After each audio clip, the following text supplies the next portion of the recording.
Nobody knew, nobody predicted, but something ancient awoke. It all began with a tremor so deep that not even seismographs could register it. In Dallas, the ground shook gently for 23 seconds, not enough to cause panic, but enough to send a chill down the spines of those who were paying attention. It was as if the earth had whispered something ancient, a forgotten memory. In less than an hour, that silent vibration swept across the United States, with no plausible explanation. At 4:42 p.m., a bluish mist began to form over Houston. Not an ordinary fog, but a kind of thick, icy veil that descended in waves.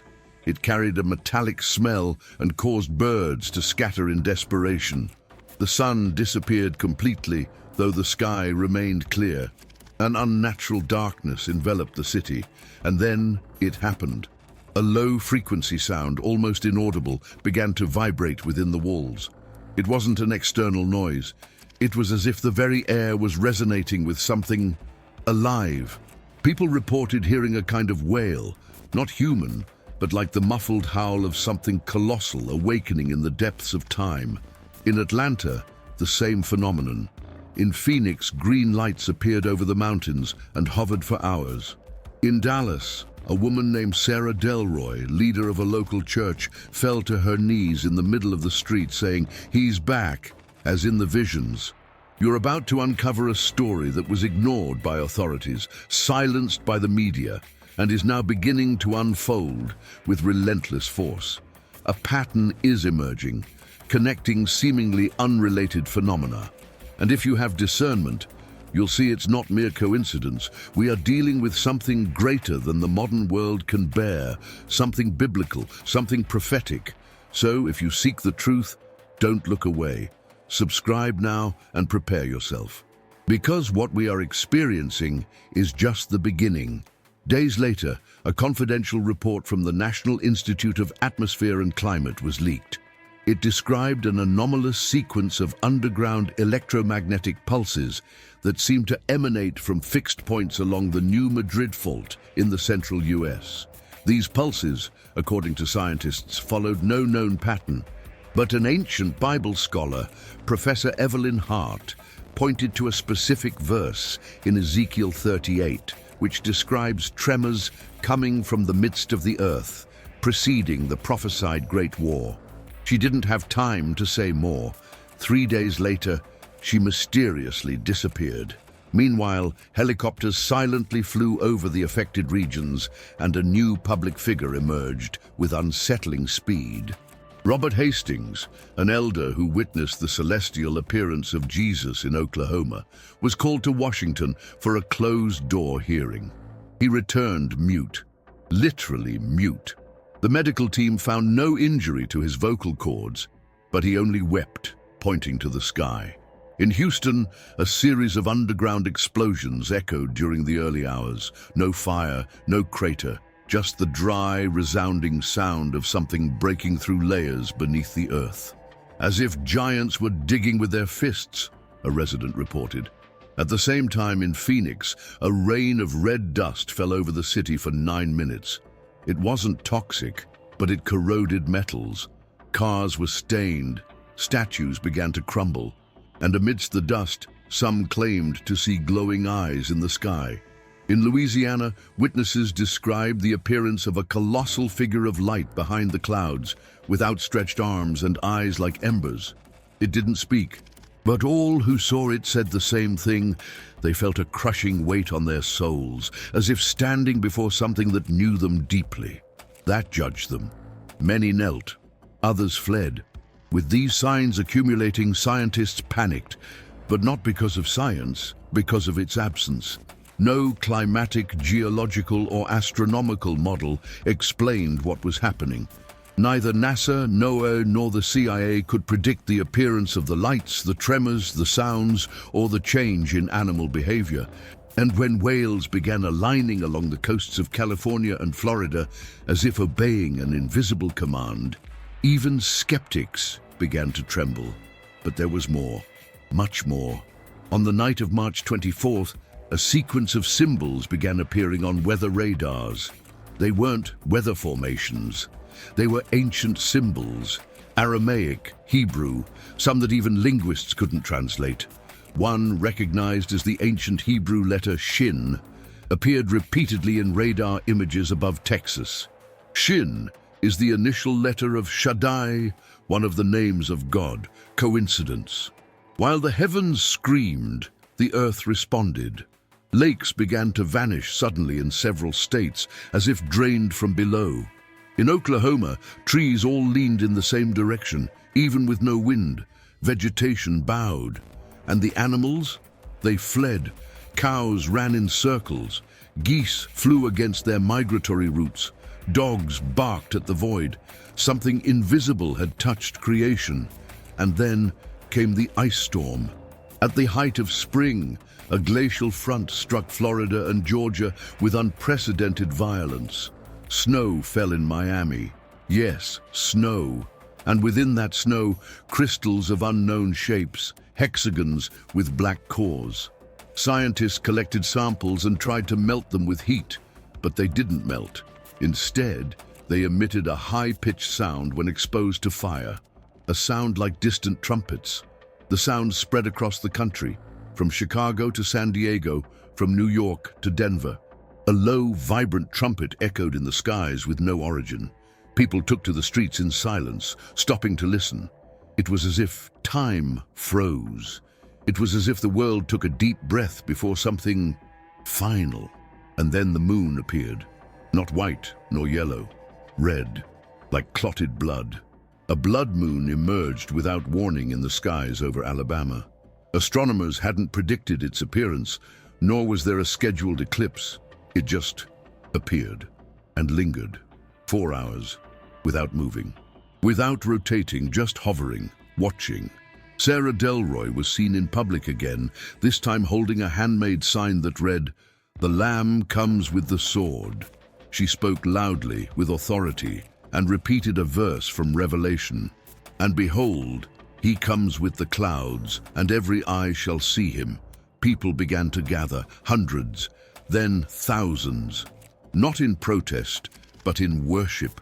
The government tried to disperse them, citing safety concerns. But it was in vain. No one wanted to leave. Because everyone knew, even without words, that this was the fulfillment of something far greater. Something that had been written, something now becoming visible. The lights returned, but this time they weren't dancing. They were aligning. The heavens weren't just announcing, they were preparing to descend. The lights that once slithered across the skies like celestial serpents now formed a fixed, geometric pattern visible from several states.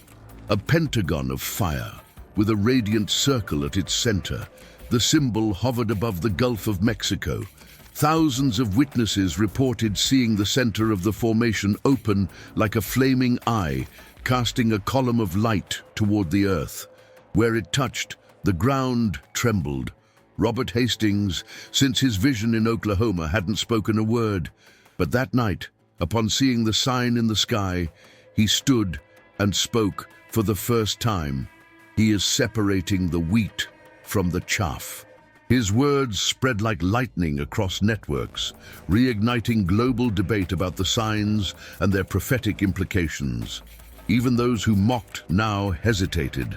At the same moment, Air Force radars detected unidentified flying objects moving around the luminous formation. They were fast, silent, and unresponsive to any communication attempts. Entire satellites lost signal when crossing that region. Space seemed sealed. Meanwhile, animal behavior reached new extremes. Entire flocks of migratory birds crashed into skyscrapers in broad daylight, as if chasing something invisible. Cattle refused to eat. Dogs in various regions began howling in unison at 3:33 a.m. every night, as if answering an ancient inaudible call to human ears. And then something broke the natural world.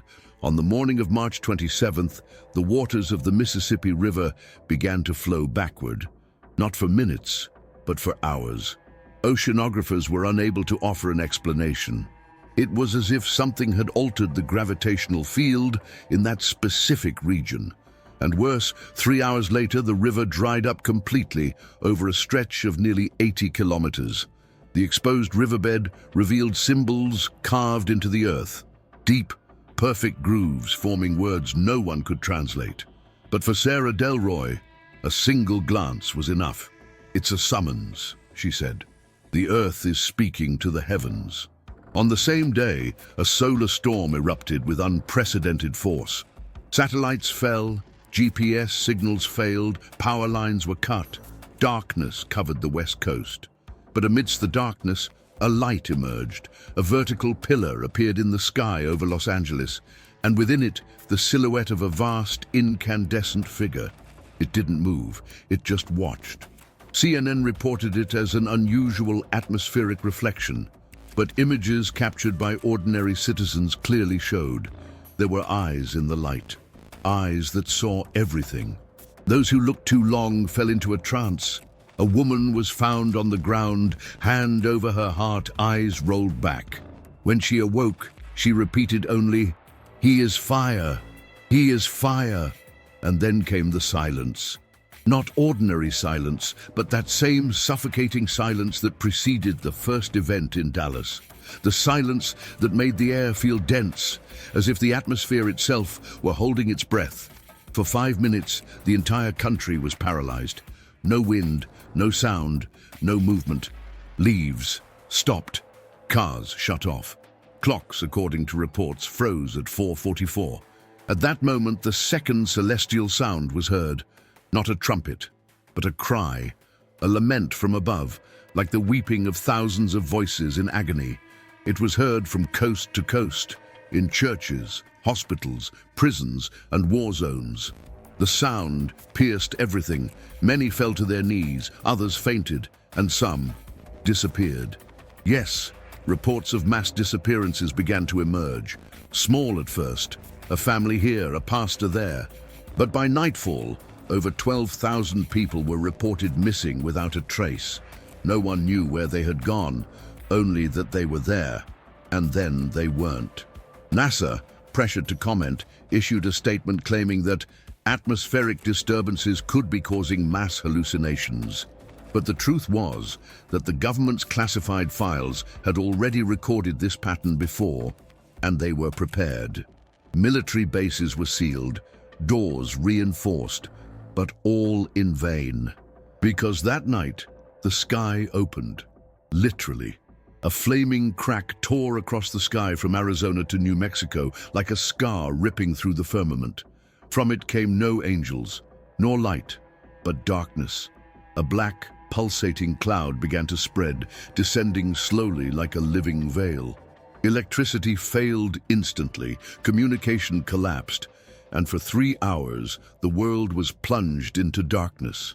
It was then that Jesus appeared, not in a dream, not in a vision, in flesh and glory. Over Oklahoma, above the horizon, the radiant figure of the Son of Man appeared with eyes like fire, hair like wool, and a voice like the sound of many waters, the same description as in Revelation 1. Those who were awake saw. Those who slept were awakened by an inner cry. Witnesses say his gaze pierced the soul, revealed the heart, exposed the truth. At his side, angels with raised trumpets, but they had not yet sounded, because this was the moment of the last chance. Robert Hastings, now restored, raised his voice amidst the crowd in Oklahoma City. Thousands heard him. Millions watched him on pirate broadcasts that escaped censorship. He said, "This is the time of separation. The seals are opening, and those who are not prepared will be taken as a thief in the night." In Dallas, the streets filled. People prayed, wept, reconciled. Churches reopened with lines stretching for miles. But there were also mockers, attempts at resistance, and even attacks. A spiritual war began to take shape, visible. Demons began to manifest in flesh. Creatures resembling figures described in the dreams of medieval saints appeared in devastated cities. They laughed, they screamed, but they recoiled at the name of Jesus. The confrontation had begun. The Bible had warned. The prophets had proclaimed, but few believed. Now it was no longer a time for doubt. It was a time for decision. Those who heeded the call of Sarah Delroy, of Robert Hastings, and who saw the figure of Jesus in the clouds, understood. The time of grace was running out. The door was closing, and in the sky, for the third time, the sound echoed. This time, a trumpet. Long, deep, final. The moon turned red, the sun darkened, and the heavens began to tremble. The time for decision had come. Now it's no longer a question of when, it's a question of who will be prepared. Are you hearing the signs? Are you seeing the heavens cry out? The world is changing before our eyes. The veil has been torn. The decision is in your hands. Don't ignore it any longer. Don't wait for tomorrow. Cry out for mercy. Seek the truth. Turn to the Lord while there is still time. Share this message. Warn those you love, because the next trumpet may not be a warning, but the judgment. Prepare, watch, pray, and stand firm. The King is coming, and this time he will not come alone.